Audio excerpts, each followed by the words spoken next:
You'll shoot your eye out, kid. Merry Christmas. Ho, ho, ho.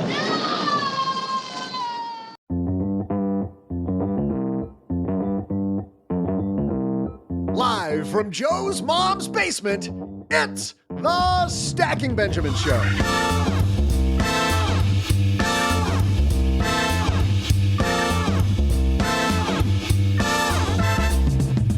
I'm Joe's mom's neighbor, Doug, and every year a bunch of new tech comes out. And this year, all of it seems to feature AI. But what tech is actually worth your hard-earned money, and what's just fad junk you'll end up being a beta tester for? Our mentor today is Bridget Carey from CNET, who will share the good, bad, and ugly of holiday tech deals so you don't waste your money. Plus, in our headline segment, one brokerage firm is upping their game to control your whole wallet. Which is it? We'll share and hear Joe groan from about 5 states away. Relax, Joe. I'm sure they're just worried about making things better for their customers. Not. And speaking of better, of course I'll share a better part of this show, my trivia question. And now, two people who are the hot new tech in personal finance, Joe Saul-Sehy and CFP Anna Allem. Hey there, stackers. Happy pre-Thanksgiving to you. The day before Thanksgiving, we're all stretching out, getting ready for the big feast tomorrow. If you're in the other 46 countries where people listen to Stacking Benjamins, happy Wednesday to you. We kicked OG to the curb today. Actually, he's traveling this week, which means, lucky us, we get the upgrade because Anna Allem's here. How are you? I'm doing so good. I am ready for Thanksgiving, ready to just feast all day. Is Thanksgiving at your house? Do you go somewhere? Oh, no way. We go to my in-laws' house. We switch it up every year, depending on like my parents or my husband's parents. Both are great options. We have really great cooks in our family, so. Oh, that's good. What do you volunteer to bring? Like those little crispy onion things that go on top of the casserole? I love like, those. Are you really, like you bring napkins? That's a great question. We are still figuring that out. I know it's the day before Thanksgiving, but we are still working on what we're bringing. My mother-in-law has it on lock. She's been doing this for so long that sometimes I just bring a little appetizer, a little what dip. You need to realize. If you're not getting asked for anything, that means nobody trusts you to bring anything. Yeah, exactly. Can you see Anna at Thanksgiving defending her honor? No, they're nacho cheese flavored. Nacho cheese. You have to try it. I just opened the bag. It's fresh. Look how they come in triangles. It's really, really cool. Well, we got a great show today, guys, because I think Bridget, Doug, how many years? Maybe 10 years? Bridget Carey's been all of the helping us. Years. Yeah, Bridget's been nice enough to help us with tech for a long time. Of course, she is one of the main voices over at CNET. And we were very lucky early on to get her to be a stacker the day before Thanksgiving. And man, with all this new tech that comes out every year, so much of it is junk. And Bridget has a great gift at making it fun and funny to show you how stupid some of this technology is. And at the same time, tell you how cool it is. And because Bridget has children, Bridget loves diving into tech for kids as well. So sit back because we're about to talk to Bridget Carey. This is part of our yearly triumvirate of shows. If you missed Monday, not only did you miss comedian... You just wanted to use the word triumvirate. I was like, did you... Trifecta? What does that mean, triumvirate? I feel like you combined 3 words into one. It's the trilogy. Trilogy. Yeah. Is that better? Yeah, a triumvirate is often like 3 powerful beings. Yes. That all combine to Yes. become onerous. Well, no, but 3 fantastic. The House, the Senate, and the judicial system would be considered. We could use all caps to go the Monday, the Wednesday, the Friday this week. We could do that. It could be the triumvirate of shows. It can be. But yeah, Regina Conway on Monday at Slick Deals. Bridget Carey doing tech. This is every year she does this great tech segment. And then on Friday, Doug, the board game episode. Joe learned a new word. It's fantastic. The triumvirate of shows. But first, the woman who is the queen of tech at CNET, Bridget Carey. Before we hear from Bridget, though, we got a couple sponsors who help us keep on keeping on. And so we're going to hear from them. You're not going to pay a dime for any of this because of them. We'll hear from them. And then Bridget Carey is going to help you make better tech decisions this Black Friday. Spring cleaning's made its way to my closet. This time of year always makes me rethink exactly what's in my closet. Really want to keep fewer things, but I also want to keep better ones. I want to feel confident, and to feel confident, looking the part's a big piece of that. So I want pieces that are well made and that are easy to wear all the time. And that's why I keep coming back to Quince. The fabrics feel elevated. The fits are thoughtful. Pricing actually makes sense. As I'm swapping out and I'm cutting, the few additions I'm making all come from Quince. Quince makes high quality everyday essentials using premium materials like 100% European linen. They're insanely soft, flow knit activewear fabric. Their men's linen pants and shirts are lightweight. They're breathable. They're comfortable. Basically the perfect layer for spring. The pants strike the right balance between laid back and refined. If you saw the video of me on stage at Retire Meet, those pants are from Quince. It was really cool. I came off stage and Christine Benz from Morningstar getting ready to go on behind me and said, "Love your pants." Not generally. I absolutely love them. I think they make me look put together without trying too hard. And they're flow knit activewear, moisture wicking, anti-odor, soft enough that you'll actually want to wear it all day. The best part is their prices.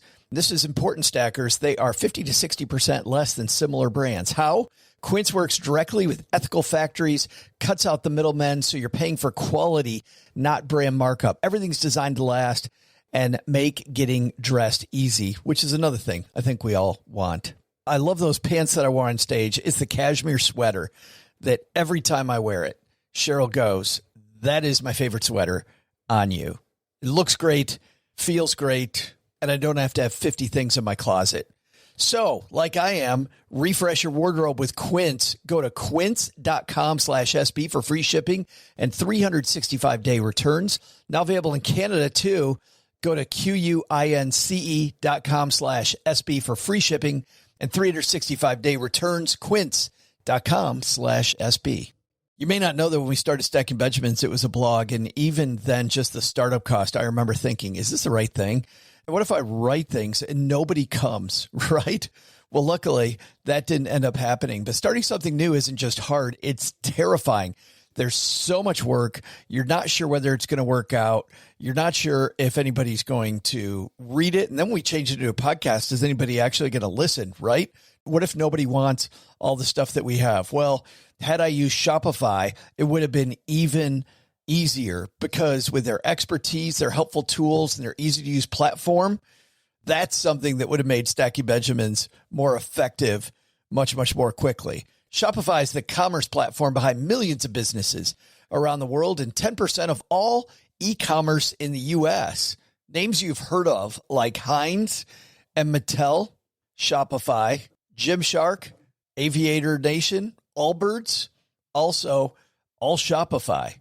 Get started with your own design studio with hundreds of ready-to-use templates. Shopify helps you build a beautiful online store that matches your brand style. And best yet, Shopify is your commerce expert with world-class expertise in everything from managing inventory to international shipping to processing returns and beyond. And did I mention that iconic purple Shop Pay button? It's used by millions of businesses around the world. It's why Shopify has the best converting checkout on the planet.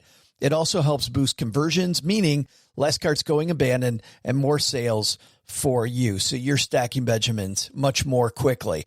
Time to turn those what ifs into with Shopify today. Sign up for your $1 per month trial today at shopify.com/SB. Go to shopify.com/SB. That's shopify.com/SB.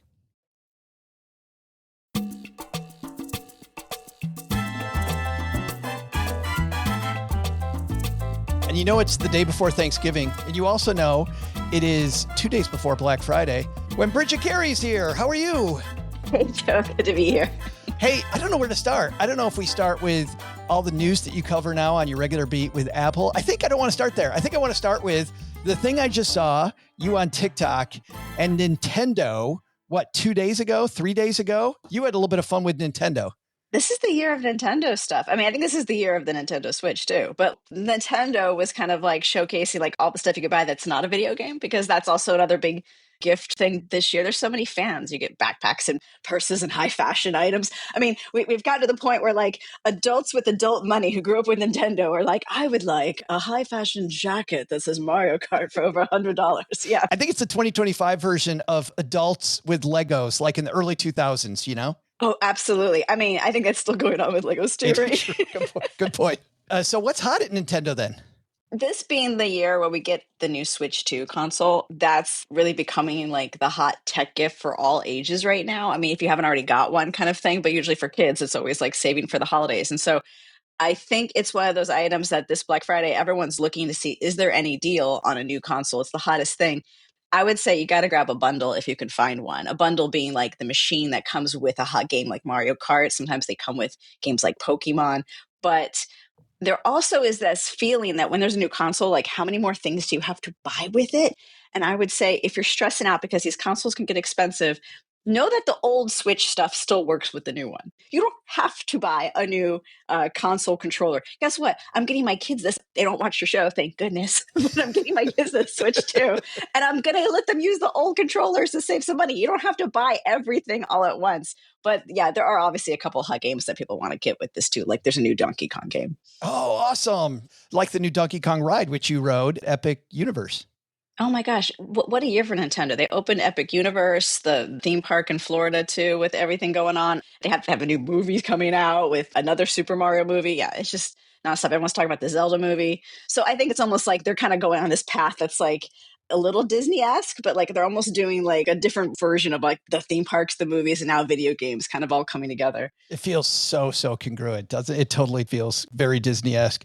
By the way, I'm very disappointed that your kids aren't stackers yet at their advanced stage, but we'll move on. I'll try to get over it. I'll start small. I'll get them a debit card someday. Come on. I have a 6 and a 9-year-old. Whatever. I don't need excuses. No excuses, Bridget. By the way, can we talk then Animal Crossing? I know you got a bunch of stuff for me. I just have stuff for you. And I want to talk Animal Crossing because I also saw you unwrap this thing in the last month that were like Animal Crossing Crocs. Oh, yeah. I've never owned a Croc before. I'm going to be totally honest. But suddenly at my door to promote their Crocs, they have like Animal Crossing Crocs with little critters on them. I think I'm becoming a sucker for this stuff because when your kids are a fan of something, you suddenly are like, oh, we can bond over Crocs now. Absolutely. This is adorable. My fashion sense just went out the window suddenly. I'm like, next I need like my Bowser backpack that is like a big shell with spikes in it. Then I'll bring it all together. Are they worth it though? Are they hot?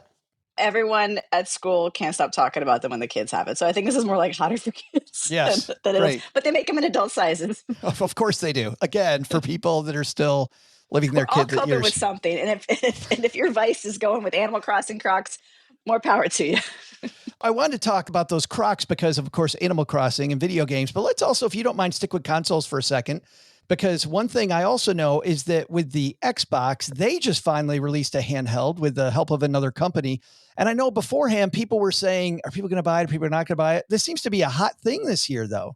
I think when it comes to like these other handhelds, like in Nintendo, you're kind of in that Nintendo world. It's the only way you can get games like Mario and some of other Nintendo's properties like Kirby and Zelda. So you're going to get like this family friendliness about the Switch almost. Like you feel like you could just leave your kids with these games and it's okay. But the world kind of opens up into a little more adult when you have older family who want to do the Xbox. And yes, Asus has this like handheld. And these things are expensive though. You're dropping nearly $1,000 for all of these bells and whistles to take your Xbox games on the go. And there are other alternatives out there if you don't want to buy the brand new whiz-bang one. There's something called a Steam Deck. Sometimes you have to be a little bit tech savvy, have a little patience because it does open up the ability to kind of play other PC games. I think that's the trend now. Gamers who want to have a lot of options are starting to get more options. They don't have to be stuck in just your PlayStation world or just your Xbox world. Games are kind of now crossing over. We're even seeing games that traditionally were always on one console or even going to Nintendo. So as the years progress, Now, if you want a lot more options, you're going to go with something that's made by the company that's like a Steam Deck and be able to kind of go, oh, I can get all kinds of games. I don't have to be held in by, because in my day, when I was a PlayStation kid, I didn't play a lot of Xbox games until I bought an Xbox.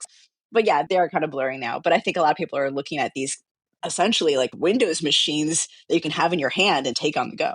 Well, and a lot of times these consoles have subscriptions attached, but I know that the prices, a couple of years ago, you and I were talking about how Game Pass, Xbox's, subscription service looked to be like a category winner. Like this was just a great deal for somebody in your family to gift to them that plays games, or maybe heck, take advantage of it yourself. But they just raised the price so high. There's a lot of pushback for that price. Yeah. Is it worth it anymore at what, $40 a month or something? It's one of those things where like, if you like access to that, you end up going, well, you weigh it out. Like I'm a little bit on the cheap side when it comes to like online subscriptions. I don't even do the really cheap Nintendo online subscription because I'm still in the old school physical media all the way. Let me just save money and enjoy one game at a time. But a lot of people do want that freedom to play with their friends. And then they kind of go, well, no matter what, I have to play with my friends online. I have to get it.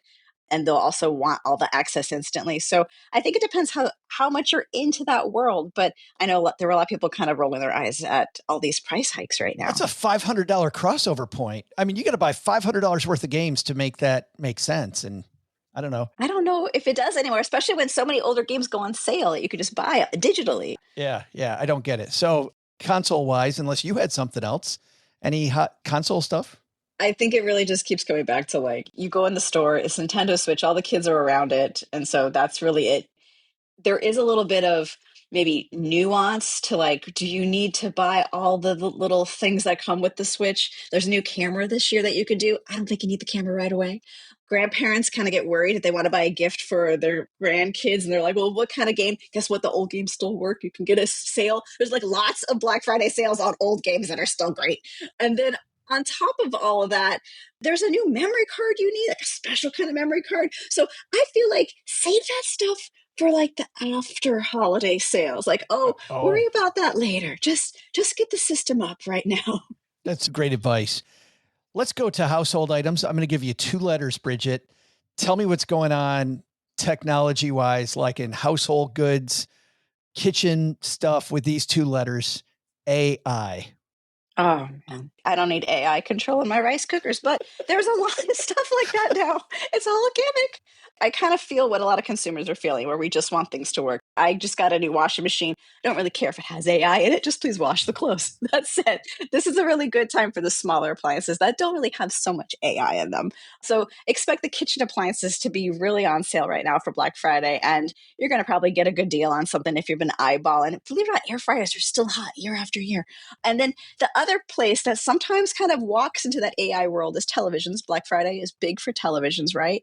I think you can kind of try to steer away from connecting your TV to the internet and still have a great time. Don't worry about that maybe being your like number one priority on a feature. I think everyone wants a 65-inch TV. That's like the kind of like where we see consumers really hungry for a good TV. But when you're kind of shopping right now, there are just so many deals that seem excellent and it can get a little confusing. Like, oh my gosh, Amazon's got this TV and Target's got that TV. Which one do I go for? Just decide before you get involved in everything. What kind of screen is important to you? OLED is the best. Do you care about how many ports it has in the back? Like narrow down a few things before you go crazy and then see, is that TV any good? You can do a Google search before you put it in your cart. You don't have to panic anymore. You can see, is this a brand I've heard of? If you haven't heard of the brand, I don't know if I'd go for it. But things like that, do your research. And when it comes to like the appliances otherwise, it's always a hot time for kitchen appliances in general. And sometimes things like Keurig, you're going to see the accessories for those appliances have really good Black Friday sales, like Keurig coffee pods. That's the time to buy those.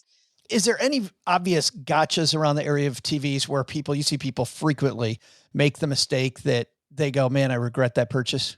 I think it comes down to not knowing who made that TV. Like you just see a big red markdown on an advertisement or on an Amazon page and you go, wait, what exactly did I buy? I just was going for like the big markdown. But sometimes these TVs are marked down for a long time.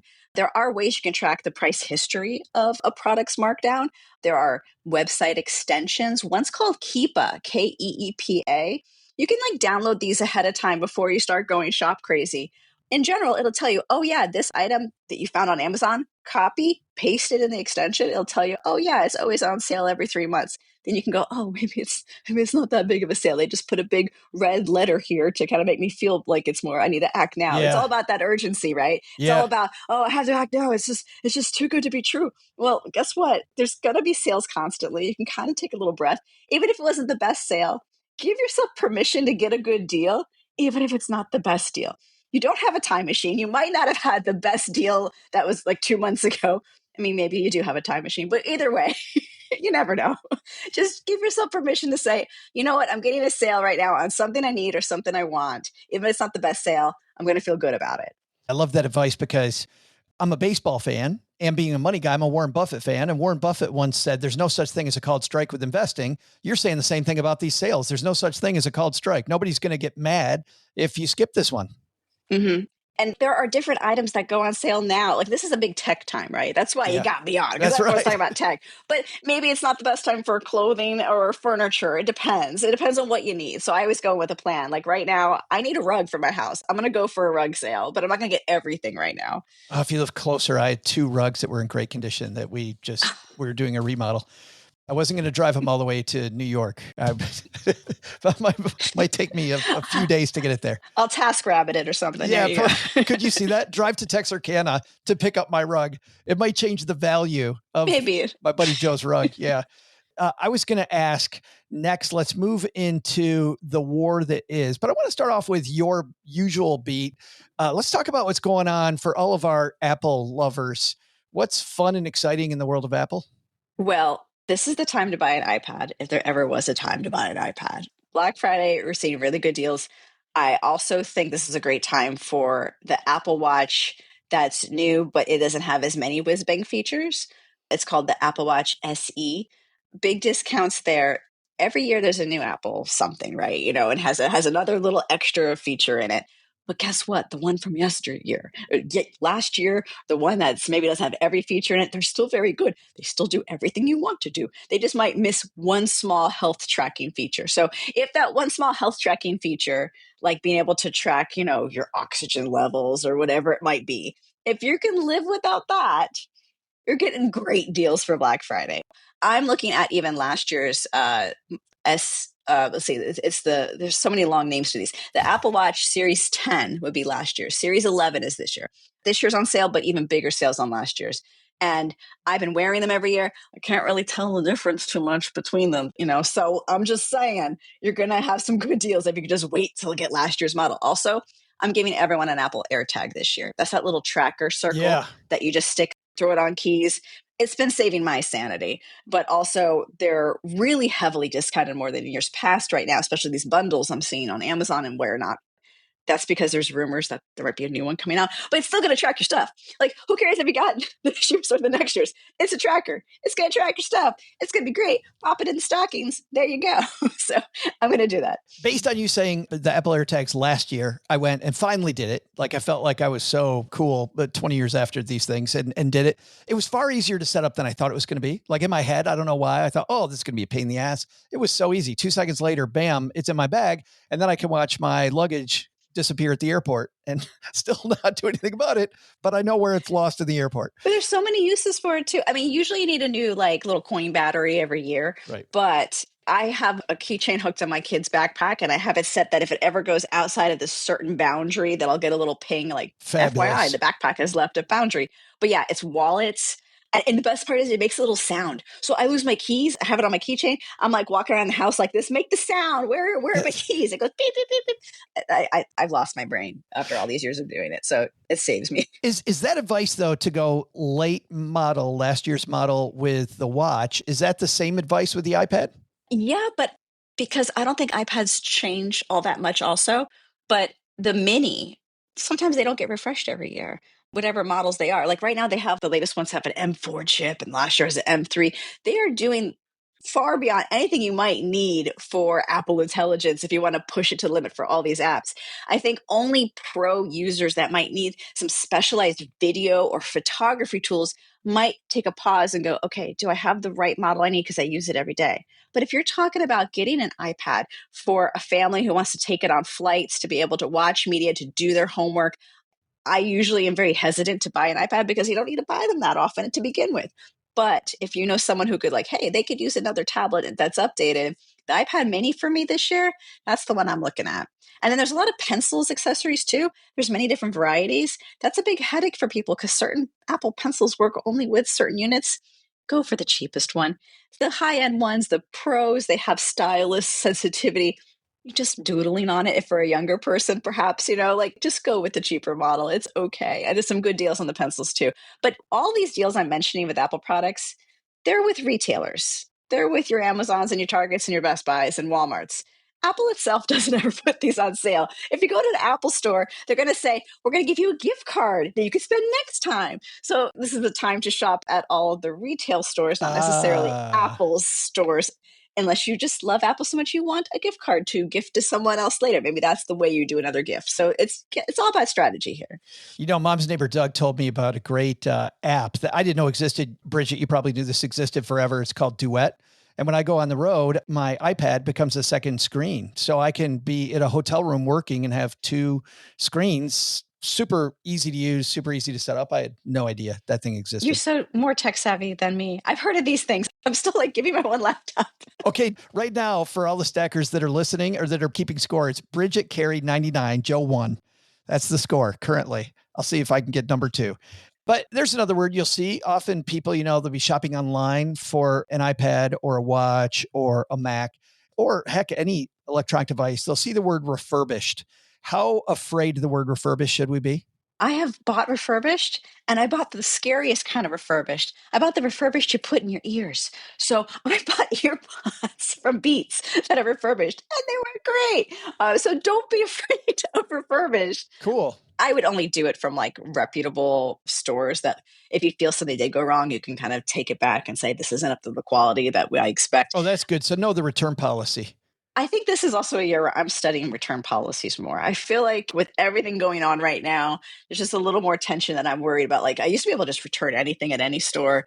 There's a little more sensitivity to how long you can return something or if you have that receipt. So yes, do be holding on to your receipts for everything, I think more than ever this year. But yeah, refurbished works great, especially if it's not something you need for a performance reason. Like it's hard to explain, but when it comes to kid tech, I'm always getting refurbished if I have the option to save a lot on it, especially if it's, not something that is that old. See, there's a fine line where I'm getting at.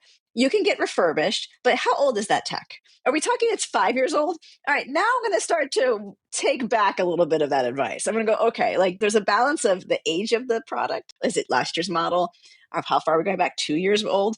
And then there's the refurbished. So if it's brand new refurbished, I feel a little better about being able to get more life out of that product than if it's many years old and refurbished. Now we're stacking problems that could happen. It's like a half step below. It could be the tech's a half step below, but the refurbished is. So 5 years down here and refurbished down there. Yeah, because battery life's also an issue too, that you want to make sure you're getting the most out of it. Yeah. We have almost lost Android people. Hang in there. You're next. The Androids are going, what about us, Bridget? What about us? I don't use any of those Apple products. I know that you don't cover it as part of your regular beat, but certainly you're looking at the competition across the aisle going, what's Google bringing? Well, Android always has a lot of more budget options than Apple ever does. That's the thing. That's why Android users know that they're smarter than all of us because they're always getting better deals and they have more freedom. But people who are like locked into the Apple ecosystem are always like, Bridget, is there a sale on phones? And I'm like, no, there's never a sale on phones. Let it go. But Android folks can always get like a $150, $200 phone. So I think the sales when it comes to like, different deals there, usually the carriers kind of have some Black Friday deals that they kind of like to bundle things together. In general, though, kind of going off of Apple a little bit too, it's another big time for Amazon, not Android, but another A. Amazon obviously has all of its own brands. There's so many brands now. There's the Ring, the Echo, the Fire TV, the Kindle. There's also Blink. If you need to accessorize your home, add another smart thing to another room, add a little security system to an ecosystem you already set up, that's when you go for it because Amazon has really good deals for this. I think some people are a little hesitant when they already have certain kind of brand ecosystems in their home. Yeah. But they're starting to play together better now. There's something called Matter. It's kind of techie, but it's basically a language where all these smart products are talking to each other better. It used to be you needed all Samsung, you needed all Amazon, you needed all Google. But now in my house, I'm noticing I can have a couple different devices. I can play my Apple Music on my Echo Smart speaker. And so it makes me go, there's a little bit of more wiggle room to experiment if you want to try something new without feeling like you have to throw out your old stuff. I just got an amp for my Sonos. So the house we moved into has wired speakers, and I was able to hook those all up to my Sonos using this cool amp product. Not cheap, but made it so that all the existing tech that was in the house worked with what I was already using, my existing system, which was pretty cool. Two more things I was hoping to cover. One is a big one that I saw on a Reddit thread recently. They're all talking about this, Bridget. I think it was Ring. Was it Ring? That for some of their older doorbell systems and security stuff, they just discontinued it. Your doorbell that you bought that's 3, 4, or 5 generations old, I don't remember. I don't know which one. It just now doesn't work anymore. They just don't support it. I had a issue with this year. Great thing happened. I bought my first home. No more renting. Hey. That's great. And then I get into a home that has a Google Nest. Has a thermostat in it. I'm like, great. I get to have my first smart thermostat. Hold on a second. Alert. It was discontinued in October. It's basically becoming dumb. So dumb that I can't even use my phone to change the temperature. I have to manually do it. And it's also, now that it happened, it's now a dumb thermostat. They go, hey, don't worry about it. We'll give you a discount to buy a brand new one. A discount, it still cost me $150 to buy a new one. I am absolutely outraged over this because you have a right to be able to just use it basically. Like, you shouldn't have to have something that is an essential part of your house suddenly go, we changed our mind, we're not working anymore. How hard was it to just be able to take my phone and to be able to see what my temperature is? This is stuff I can do with toys at home. Why is a thermostat from Google suddenly going, guess you got to buy a new one, folks. Thanks for playing. And so I think a lot of consumers are getting really angry now.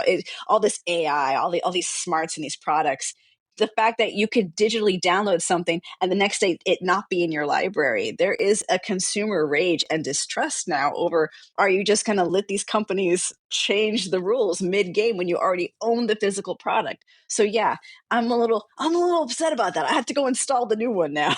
Yeah. But do we have an option? I mean, either A, I get angry and I accept it and I just go buy the new one for $150, or I just don't play the game. Is there a third option? I really think I've been going more into the dumb category, so I don't play the game. I'm getting a little mad about it too, honestly. Like, I'm a little weird. I still now am buying cars that are used, that have a key and are less screen and more, like, less computer, more car, please. Because you hear it too. Oh, you can't operate your car unless you have a software update. So the fact that we as consumers are losing control, it's something to look into when you're making a big investment into something. And I think that a lot of people who invested in Google and the Nest, it's such a mess. They might be looking to what we're rumored to hear about Apple getting into this space. There's a lot of buzz right now that Apple's getting into the smart home space. So even though they're really late in the game, anyone who's really angry about problems with their doorbells not working and problems with their thermostats suddenly changing the temperature on them and going down, they're going to be looking to Apple. So sometimes it benefits Apple to be late in the game. They just come in and go, hey, here we go. All right, let's go. I saved the best for last, I think, which is there's 3 kids in the Carey household, the 2 real kids, and then Bridget. So a little bit. Slightly, with 3 kids in the household, what's cool in the toy aisle that people might see under their tree or under the Hanukkah bush this year? Okay, so for anyone who's new, I have been covering the toy industry as like a side beat for a long time, especially tech toys. And I'm seeing fewer cool tech toys, dare I say, because I think a lot of companies, with everything going on with the tariffs and the pressures of the economy, they're just having fewer product choices, right? Everything's going back to the classics. It's going back to your basic Magna Doodles and Light Brights, and let's go back in nostalgia, tried and true, fewer options. But I have seen a few tech toys that do make me smile and are great gift ideas for any age. We talked about Nintendo in the beginning. Have you heard about the Nintendo alarm clock? Because this thing is so much fun and it's so silly, but it's called Alarmo. Like, everything has an O at the end. Mario Alarmo. They have updated this. Nintendo has updated this silly little alarm clock for the past year. It keeps adding music and games that you can wake up to an enemy shouting at you from your favorite video game. And you have to move. You have to move to get out of bed.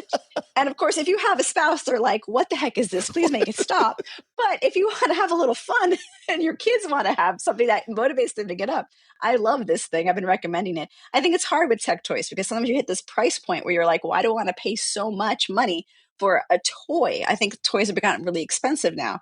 I've seen some tech toys, like you hear about the Tony, where like it's this box, you put a little figurine on top and it's able to play books and audiobooks and music, so it's screen free. But then every one of those little figurines adds up. It's like $20 or so for every figurine.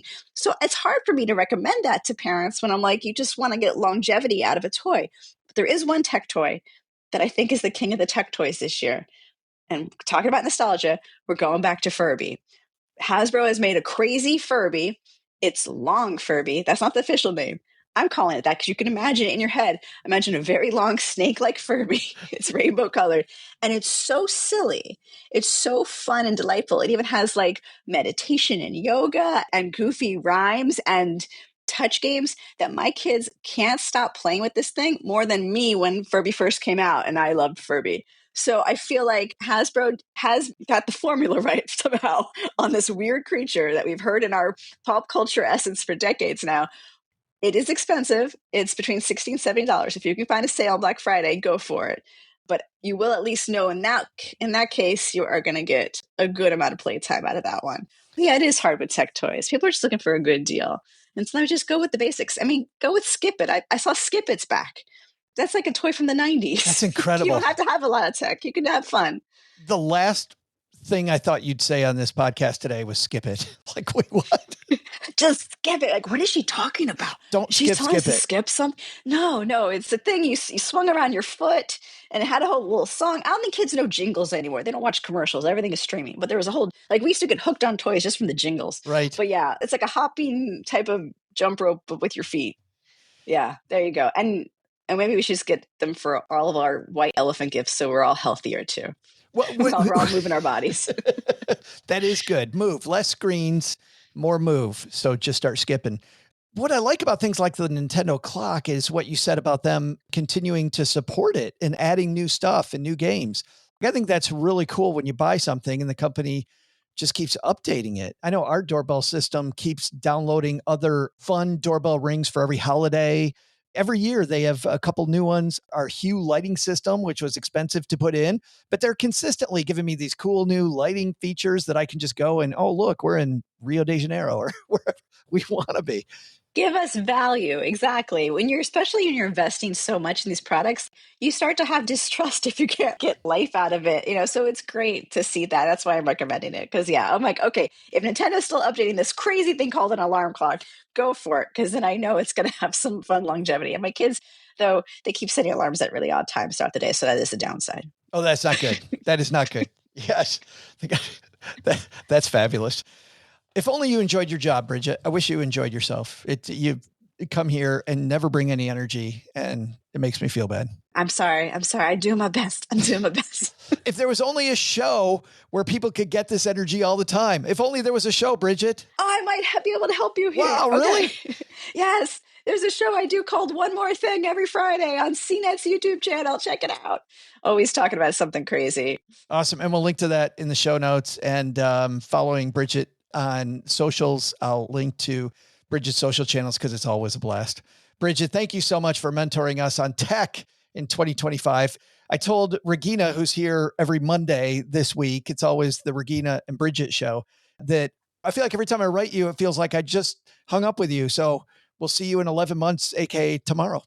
Oh yeah, it's always wild in tech. And ask Regina about toys that are no longer maybe coming with batteries this year. I feel like everyone should be looking for batteries this Black Friday because these companies are kind of cutting corners in interesting ways. And I picked up a few that don't have batteries included. Batteries not included is the theme of this year, I think. That's crap. Well, especially if it's going in a gift. Yeah. The recipient can't play it. Oh yeah. Everyone needs to look at their accessories now if they're given things.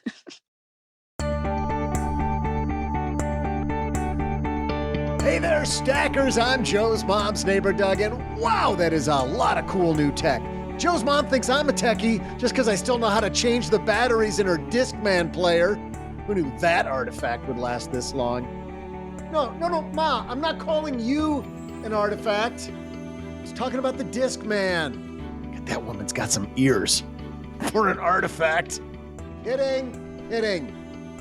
Before I get into more trouble, here's today's question. What piece of tech does the average person in the world replace every 3.5 years, but Americans replace every 2.5 years? I'll be back right after I go see if there's a way to get Joe's mom's record player to automatically play the next Barry Manilow album. Man, that'd be genius.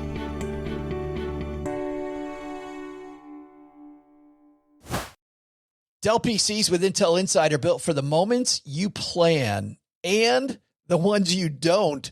They're for those all-night study sessions, the moment you're working from a cafe and realize every outlet's taken, the times you're deep in your flow and can't be interrupted by an auto update. That's why Dell builds tech that adapts to you. Built with long-lasting batteries so you're not scrambling for an outlet, and built-in intelligence that makes updates around your schedule, not in the middle of it. Find technology built for the way you work at Dell.com/Dell PCs. Built for you.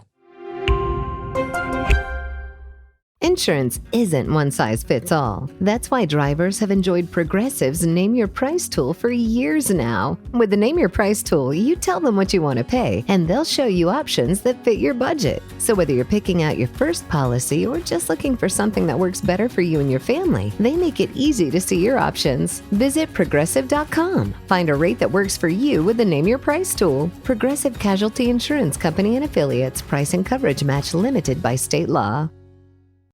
Hey there, I'm Paula Pan. I help people make the smartest money decisions possible. Do not ever worry about your salary. You need enough to make sure that you aren't in a bad financial position. Once you have that, your salary becomes moot. What matters from that point forward, upside gains. Any type of ownership stake or ownership potential, that's the money. Remember, you can afford anything, just not everything. Afford anything. Follow and listen on your favorite platform.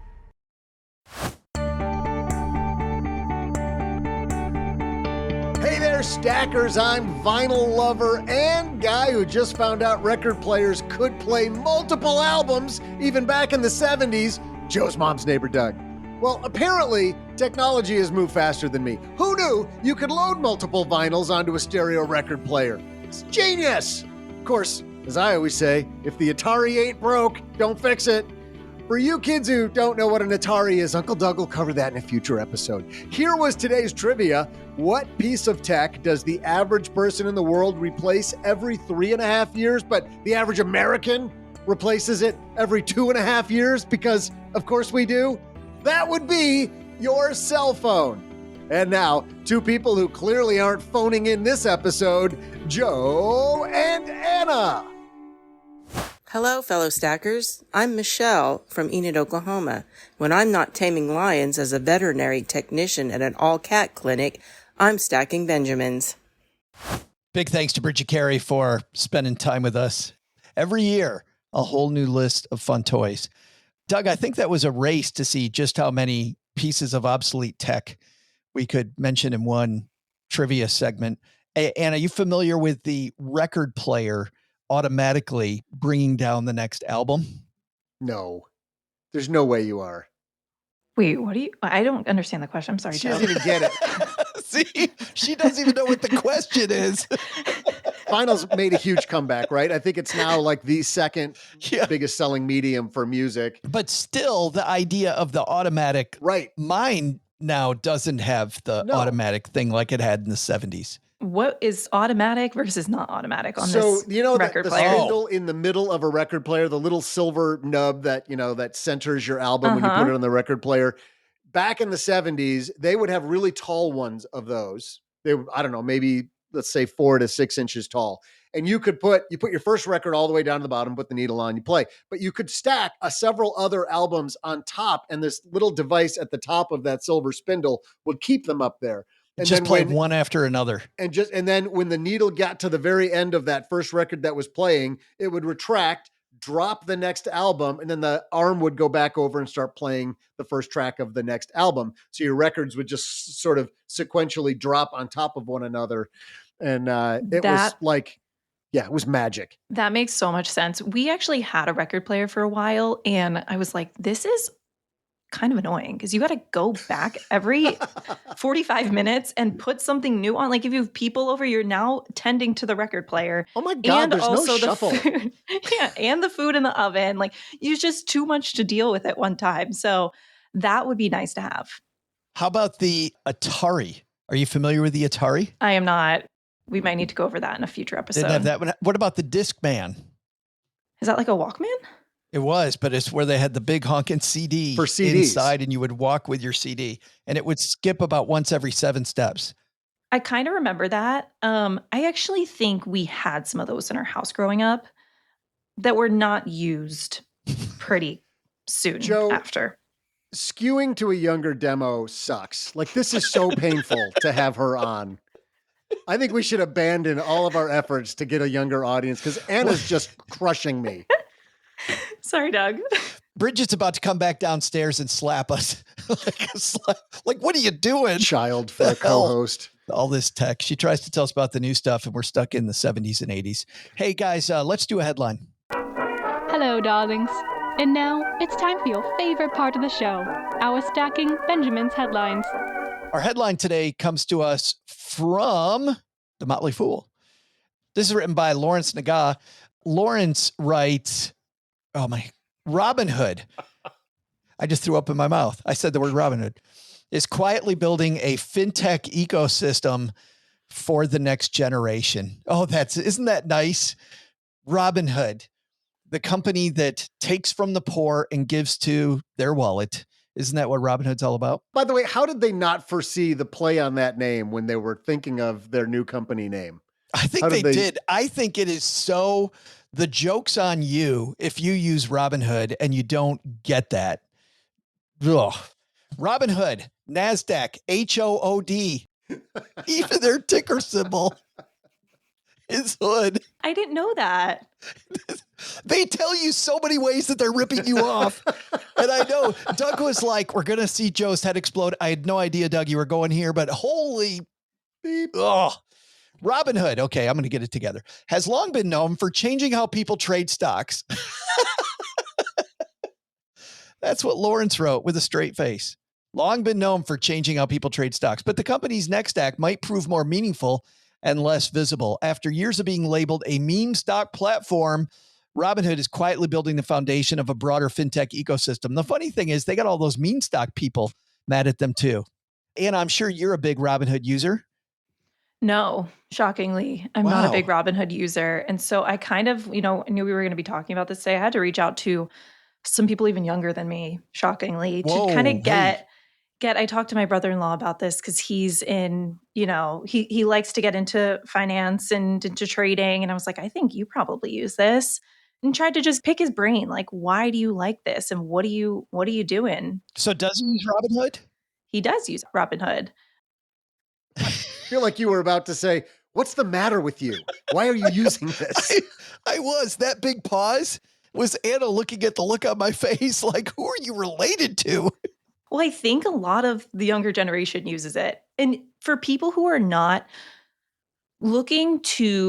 they're not really saving for the long term right now. Like They're focused on doing this for fun. Like this is just kind of getting them into the trading environment and just getting them exposed to that.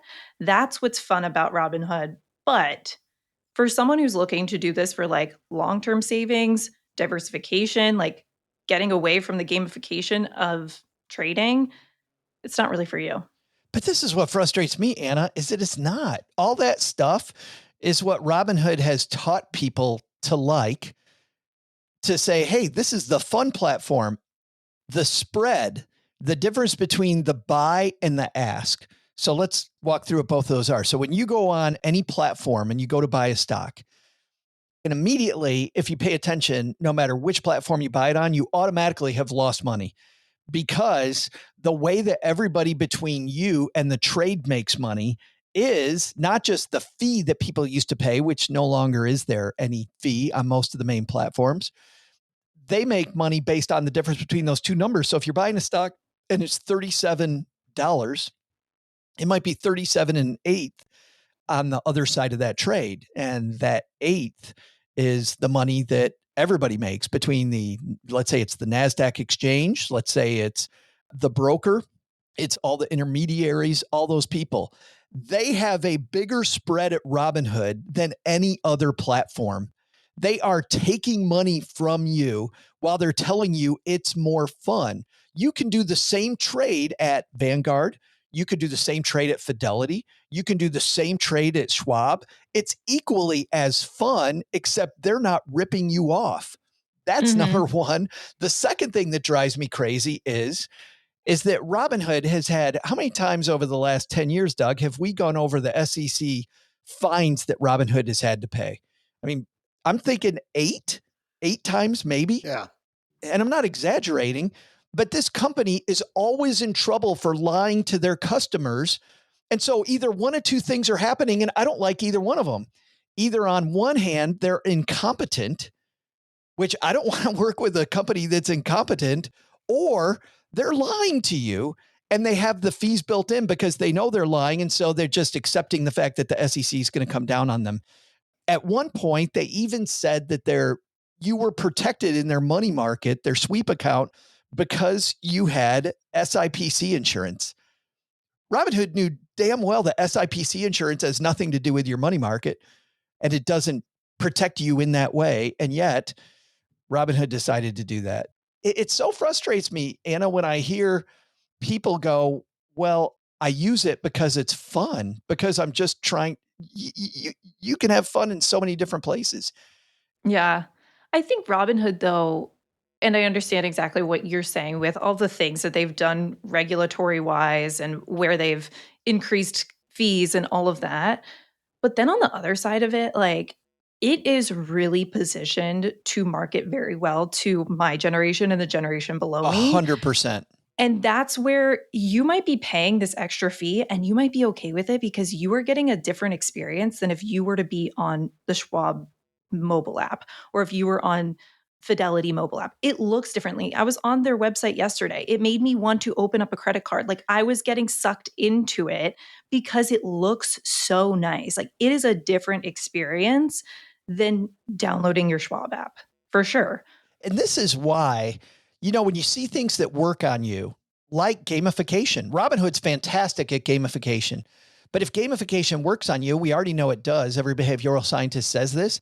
Gamifying, Anna, like setting up an emergency fund, turning that into a game, or like, let's eat all the food in the freezer challenge before we go grocery shopping again, turning this stuff into a game the way that Robinhood does. You could do this same gamification and make your whole life, which seems onerous financially. Sometimes people are like, oh my God, you talk finance? Really? That's so boring. It doesn't have to be boring. Yeah. And the gamification can go in two different directions. And Robinhood kind of does that. Like, it's getting you involved in trading and understanding the markets, and especially with their futures trading now that they have.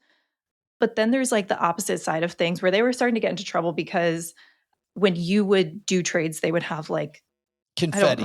Confetti and like all that kind of stuff. And it's just sucking you into it a little bit and making it a little bit more gambling. They paid a fine for that as well, everybody, because they were encouraging you to day trade. Yeah, because it's gamifying it in a bad way. Whereas there's like the gamification where, I don't know if Robinhood does this, but other apps do this, where you're like rounding up or you're doing ways to, like you said, increase your emergency fund, doing different things to better your financial picture. They kind of have both things and they probably need to figure that out. Well, apparently they figured it all out because they found ways to get money out of our wallet and into their app. The headline this year tells one story. Lawrence writes, Robinhood's profitable. The stock's rallied as part of the S&P 500 now. That's how big Robinhood's gotten. But the more important story lies beneath the surface. The business model itself is evolving. In the second quarter, Robinhood's revenue, listen to this, rose 45% year over year, powered by growth across the board in transaction, interest, and other revenues. Equity, option, crypto, and interest income all grew by high double-digit percentages. The company's diversification over the years means it now has 9 businesses generating $100 million or more in annualized revenue. 9 different businesses that generate $100 million or more in annualized revenue. And yet, it's funny. The fines don't matter. The fees don't matter, Anna. It doesn't matter. Hey, this thing's fun. And now they're encouraging you to do even more good stuff. This futures trading, you want to talk about, they're allowing you to bet on what comes next. Yeah. I kind of look at this so futures trading where you can basically bet on things that are happening within politics or things that are happening within the economy. And I think they also have a sports aspect to that too. Yeah, almost going head to head with DraftKings. Yeah. I kind of look at it as almost an elevated DraftKings or FanDuel. Like it's for people who, if you aren't necessarily into sports, or maybe you are, but you already are signed up with Robinhood and you're already within that platform. And so it's just easy to go in there and start doing it. It's kind of like an elevated version of that. You feel different than if you were on your DraftKings app, which I don't know entirely because I don't do sports betting. But when I look at I had it, 3-1 odds. She'd say she didn't do sports betting. I Mhm. had 3-1. I think I cleaned up on that. Anyway, sorry. Oh, you guys actually had a bet against that? We did. Oh, yeah. We totally did. There's several more. I've already won 2 that you don't know about just since you've started talking. I don't like this anymore. It's all a joke, Anna. We don't have any. Okay. We've no bets. Oh, okay. Actually, That you know of. now I'm on my guard. No, that was just more. Anyway, bad humor. Okay. I don't use betting apps, but this feels like, because of what I know about Robinhood, I don't think I would go in and create an account and do this, but I can see how this would be very attractive to people. Well, think about this, Anna. I mean, it's attractive because the whole gambling thing for people that aren't into gambling, which, by the way, used to be me, not into gambling at all. And then when I went to Vegas, like the first hour I was there, I was like, this is stupid. And then I won. And when you win for the first time, I realized I got to get the hell out of here because this is way too fun and it's way too dangerous. And I think that if I've got my long-term money in the same app that is my betting app, which Robinhood allows you to do, I mean, imagine how addictive this is. I could go, you know what? If the Fed lowers interest rates next quarter, I'm going to make a bunch of money. That thing's a layup. I'm going to take some of my money, my exchange traded funds, just move it over here for this one bet. And then I'll, quote, put it right back, right? I start borrowing to do even more gambling, which, I mean, I don't know any successful investors who that's the cornerstone of their financial plan. Yeah, I think where this app could come into your financial picture is like not with your long-term money. It is 97% of your net worth is somewhere else, is with these traditional custodians. And this is a fun little game. And that's the other thing with Robinhood is I feel like they were trying to get away from this like gamification, and they were trying to get away from this stereotype of being this. And now they're almost doubling down on it a little bit. Yeah, they're owning it, which is fine, but it also can't be marketed as what you're using to save for the long term, or like having your IRA in there. That's not a good thing. It should be 2 separate accounts so that, like you said, you're not going to look at your IRA and be like, oh, you know what? I could pull this money out. It's okay if I have my penalties on it and I can use it over here. Or even a brokerage account, like some money, but not everything. They are really working, man. They are working with some financial planners now. They have a wealth management division. They are totally trying to make it your one-stop shop for everything. It is concerning. What also concerns me at the bottom of this piece, which I'll link to on our show notes page at Stacking Benjamins, it says, what does this mean for investors? Robinhood's transformation is still in motion.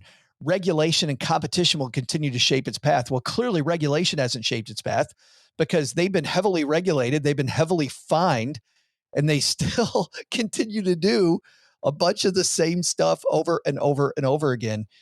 It's amazing. But it says, for investors who think in years, not quarters, this is a growth story worth watching. It has been fascinating to see how Robinhood continues to be the app that people go toward. And yet we're not the only podcast telling people, and listen, Schwab's not your buddy. Fidelity's not your buddy. They're just not actively doing some of the crazy things that are going on at Robinhood. Yeah, I do wonder if like in a couple of years we'll get a Robinhood docuseries or documentary of some sort. Almost like the WeWork series. Yeah, I wonder if that's on the horizon. Yeah, the Enron, smartest guys in the room.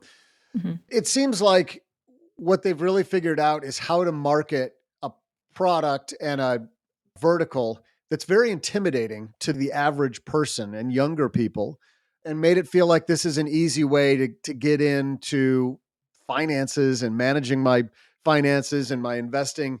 Despite all of the darkness behind it, they've just made it more palatable. And the Schwabs and the, pick one, T. Rowe Prices and everybody else who's offering the same kinds of things still probably, I'm guessing, maybe Anna, you can answer this, but I think they still probably feel like the old guard. Just seems kind of staid, kind of boring. Staid and musty and complicated. And I got to hire somebody to do this stuff for me. And in Robinhood, it's an app and I can have it on my phone and I can do it. The other guys offer the same things, but they just have this stigma, this stank that's all over them that Robinhood doesn't. Well, it's funny that you say that, Doug, because it goes back into what you said, how much this FOMO, right, among who they're marketing to, it does become a little bit of FOMO. Everybody else that I know uses Robinhood. Why would I not use Robinhood? And even if I pay a little more, who cares? But the second thing is, in this piece, they talk about this. Robinhood is actually fighting the opposite battle. They're trying now to get people who are much more staid investors to accept them as a true competitor. And Robinhood, you'll do that, in my view, when you start acting like one of the true competitors. I think they just need to double down on the market that they have right now, which is hard because there's a limit. Today's day, there's a limit to that. Those people aren't going to have a ton of money until they start inheriting or until they start working more, getting older. It's kind of limited at that point. And I think people in different generations, older, are not the more they double down on this, like we keep saying, the gamification of it, the less those people, the older generations, are going to want to come to this app. They feel better, and I feel better with using Schwab and Fidelity, like we've talked about, some of the more boring custodians, than Robinhood. It sounds like a fun thing, but not for a majority of my assets. Yeah, I love the gamification of the things that I'm trying to do with my money. I don't love gamifying where I'm managing my money. I'll link to this in the show notes page at stackingbenjamins.com.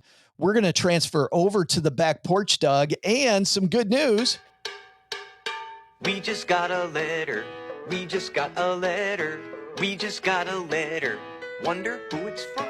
Yeah, sure thing, Joe. But can we play the full version, like the 3-minute version of We Just Got a Letter from Blue's Clues? Because that's the best song. Like, did you see Anna? As soon as it was playing, she was kind of dancing a little bit. Like, it just makes you back to a happy. better time. Yeah, it just makes you happy. That's all. But here's what the letter says. Joe, enjoyed episode 1751 about money problems are not... They're not reading problems. They not be reading problem, be problem. This is tough. This job is so much harder than people realize. That was our episode with Carl Richards, New York Times longtime columnist, the sketch guy at the New York Times. And we had a wonderful discussion about early money memories and early money experiences and how much that shapes you. It was a fascinating discussion in episode 1751. That's great, Joe. Can we get back to our listener's letter? Or are you going to go down memory lane a little longer? I just wanted to tell everybody what the hell he's going to be talking about. Okay, fine. I'll start over. Enjoyed episode SB1751 about money problems are not math problems. They are people problems. Loved your first money memory being your bike, as it really hit home, and I thought I'd share. I still have my 1974 Rally Grand Prix, which I have rebuilt 4 times. It's the first time I had to pay for a bike instead of getting one as a gift. I had to sell my mini bike. Oh, God, I loved mini bikes. And still took out a loan from my parents to purchase it. Hold on. He sold a mini bike and still couldn't afford the Rally Grand Prix? Had to take out a loan? Did a BNPL with his parents? Strong, positive money experience at age 13, and that bike has never let me down. Still enjoy riding it. Signed, Hell's Angel Chris. Apparently has this little rally bike gang around his neighborhood. You think Chris has a Rally Grand Prix tramp stamp? Cruising the neighborhood with his baseball cards in the spokes. Rally Grand Prix. There's people super into bikes, man. There's a whole sub market for buying and selling parts for those bikes, and they can get really valuable. When I finished this last marathon in January, I'm going to the bike. I just love bicycling. It's fun. Anna, you spend much time on a bicycle? Not as much anymore, but we were really into bikes. We did a little mountain biking too. We just got these mountain bike trails in the park down maybe 2 miles from my house. They are hard, man. I mean, you spend your entire time looking for the next route that's going to, make you flip over the handlebars. Yep. You end up like in the creek a little bit and sometimes walking, but it's fun. It is fun. I actually am excited about doing that more. Thank you, Chris, for the kind note and the trip down memory lane. Doug, what else we got on the back porch? We could talk about those losers, Joel and Matt, and this whole Voices for Good charity event that we've completely crushed. Like, nobody has owned Joel and Matt like we have. And we're hoping so, because we recorded this ahead of time. And if we're not owning Joel and Matt, our bad.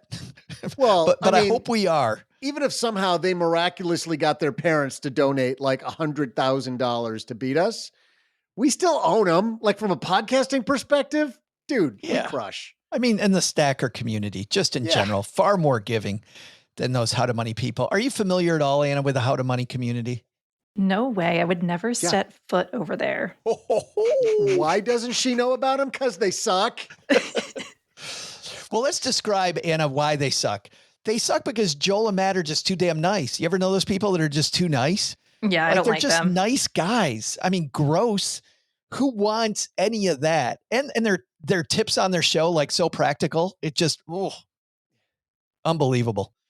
Yeah, we can do a great job here. Okay, so we already said we're going to have a behind the scenes party if we hit 10,000. And guys, we blew 10,000 away on day number 1. So thanks to you. We've also had, at the time that we record this, more pledges by you than any of the other 7 podcasts. There's 8 podcasts in this competition. Some of them, which are celebrity podcasts, you stackers have been more giving than every other podcast. And for that, we thank you. And so does Karen Holland, who runs the nonprofit that we're raising money for, Gifting Sense, teaching children great money habits with the Does It Make Sense score. And you can actually go to giftingsense.org and you can take the Does It Make Sense score. And by the way, when you're looking at all the tech that Bridget talked about today, if you're excited about it, go to giftingsense.org and take the Does It Make Sense score. It's always free.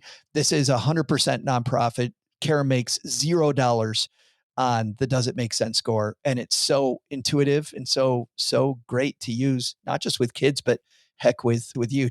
Friday's board game episode, I might have to do the Does It Make Sense score, Doug, after everything that our guest Kylie says on Friday, because might want a board game or two. Talking about like the instructions for the games that are more complicated than college 400 level courses. Is that what you mean by Does It Make Sense? If by complicated, you mean the good games, then yes.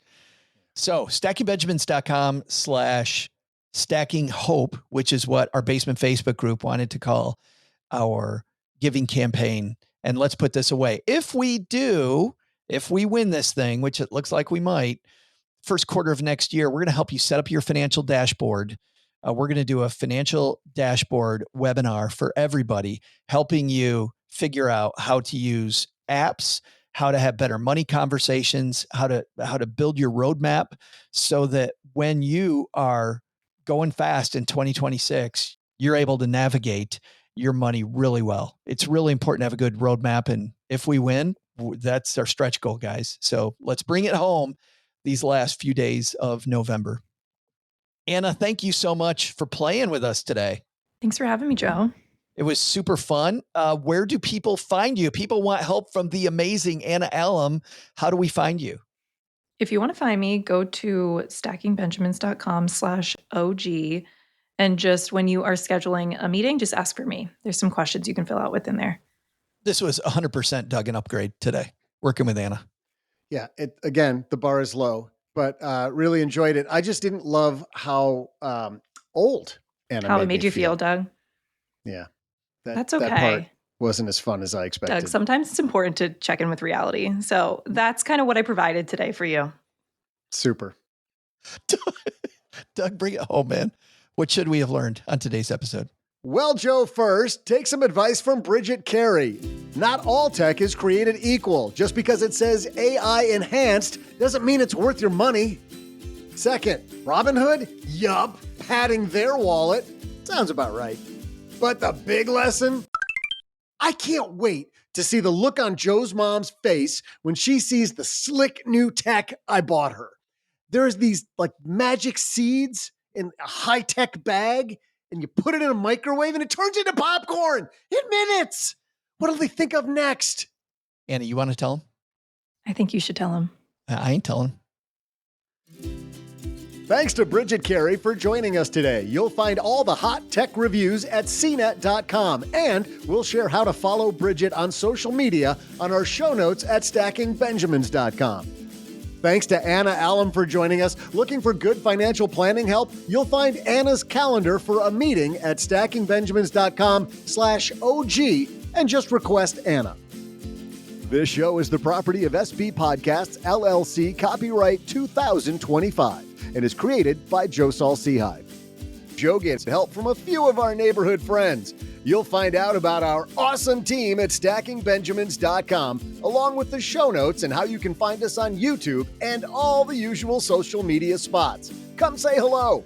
Oh yeah, and before I go, not only should you not take advice from these nerds, don't take advice from people you don't know. This show is for entertainment purposes only. Before making any financial decisions, speak with a real financial advisor. I'm Joe's mom's neighbor Doug, and we'll see you next time back here at the Stacking Benjamin Show.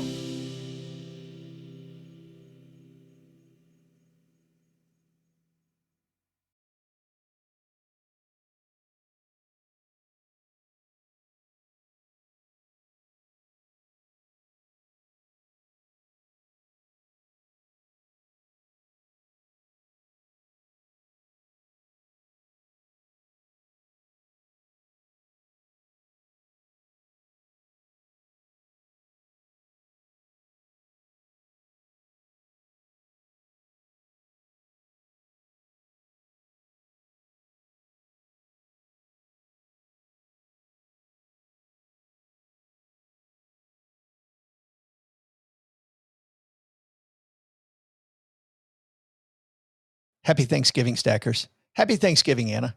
Thank you. Happy Thanksgiving to you. Happy Thanksgiving, Doug. You know what I'm thankful for? Almost being done with this episode.